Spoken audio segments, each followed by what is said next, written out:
Pickett, Dylan Gabriel, Shedeur Sanders. Maybe they can recoup some of that if they showcase one of those players in the preseason, or one looks good, or there's an injury down the road. So we'll see what happens. They're going to give these guys a shot. They are very high on Dylan Gabriel. That's a player that I had earmarked going into the draft, was hearing from other teams that the Browns low-key really liked. He's a smaller player, so he didn't have a high draft status, but they love the way he plays the position. So we'll see if he can make a little move here. I have a feeling you're going to be talking about the Browns a lot on SportsCenter this season. No doubt.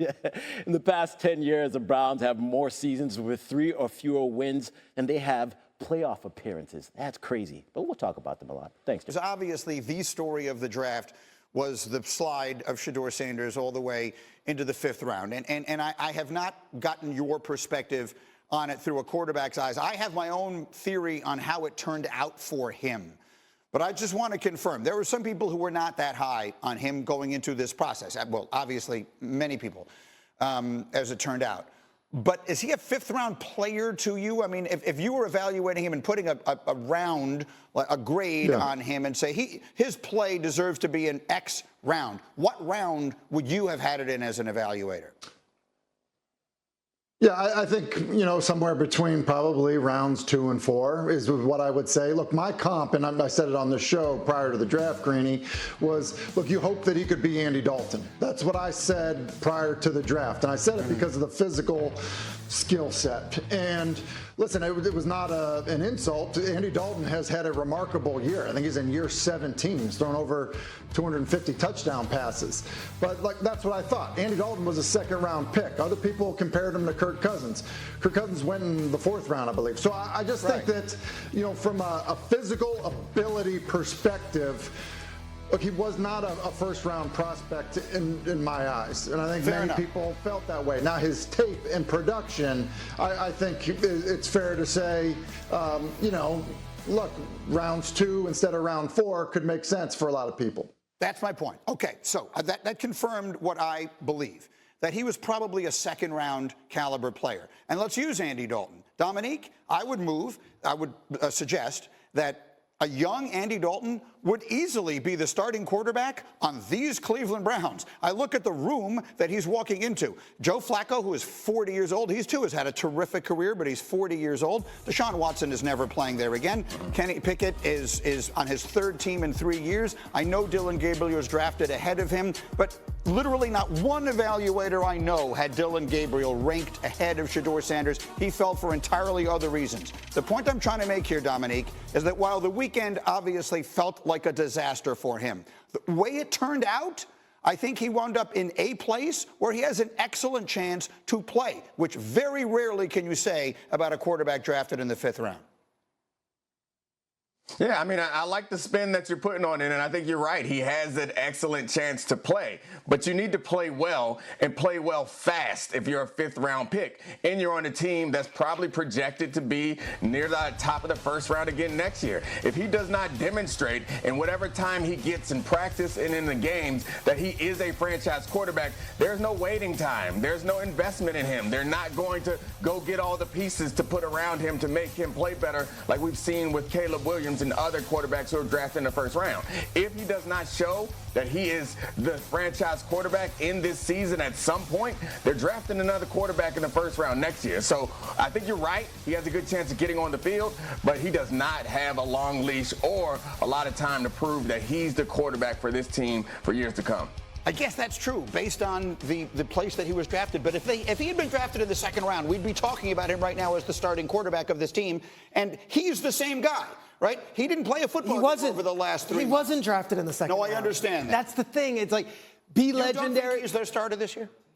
I don't know if he makes the team this year. I don't know if we could say that. He's the 5th-round pick who was the 4th quarterback on the depth chart right now. And the same insular world that told him to be legendary and you're a 1st-round pick and don't be a combine, workout guy and don't do the Senior Bowl and don't do it.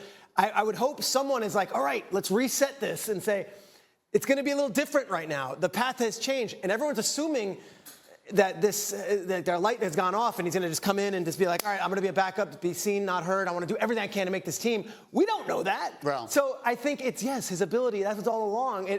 It's what's reality. And if he gets to Browns camp and isn't willing to be the first one in, the last one out, and isn't willing to prepare the others like Dylan Gabriel will, We don't even know if he's going to make it for week 1. Tim, I have a moment left. Go ahead, finish it up. What?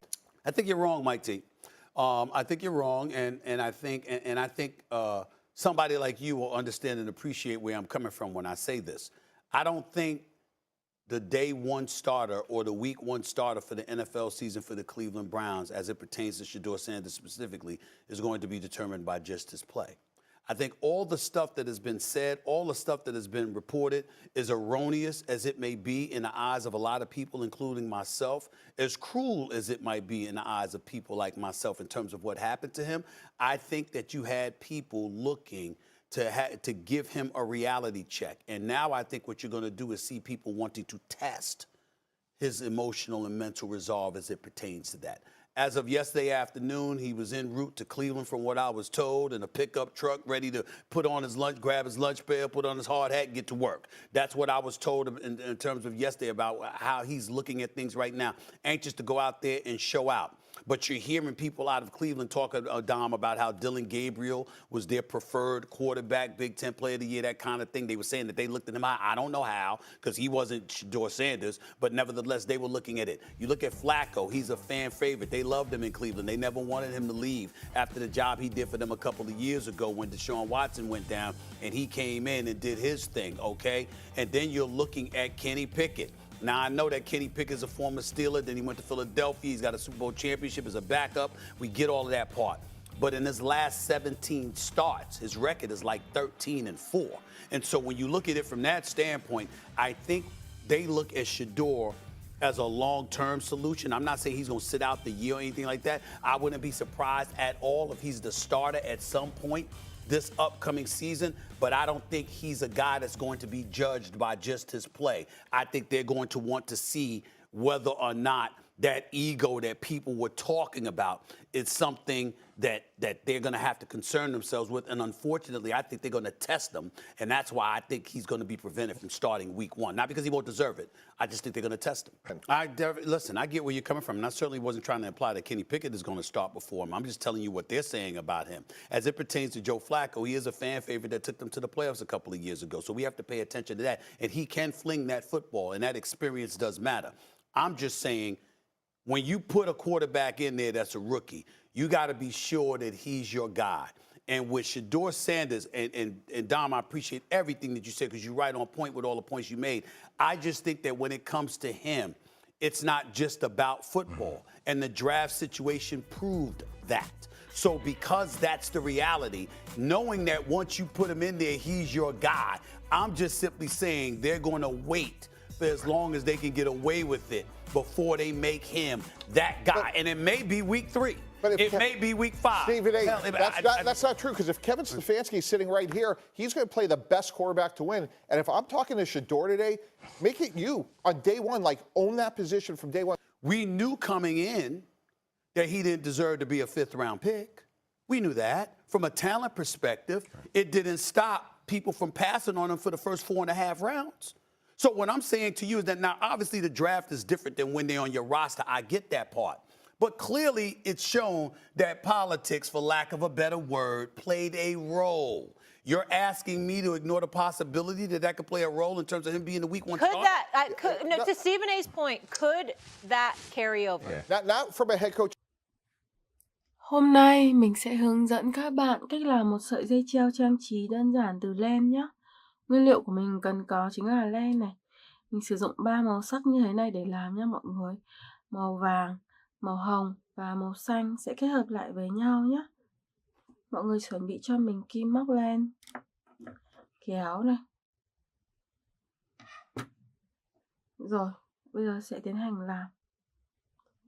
Mình sẽ sử dụng cái phần len màu vàng trước nha. Mình gỡ len ra để dùng nhé. Mình gỡ len ra.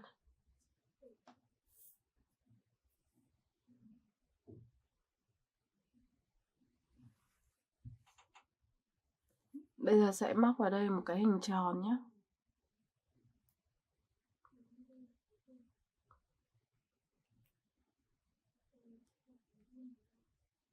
Đây, móc vào. Mình sẽ móc lần lượt từng mũi một cho đến khi được hình tròn nhé.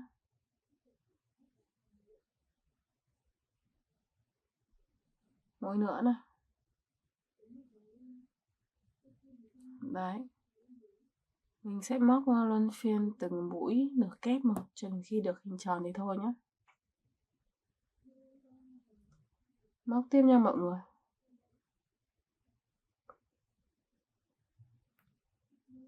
Mình sẽ móc những mũi tiếp theo cũng y như vậy.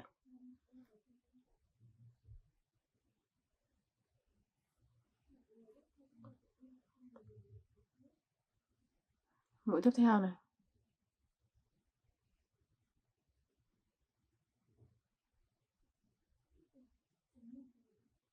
Đấy, mình móc cứ luân phiên từng mũi như thế này là được. Tiếp nha mọi người.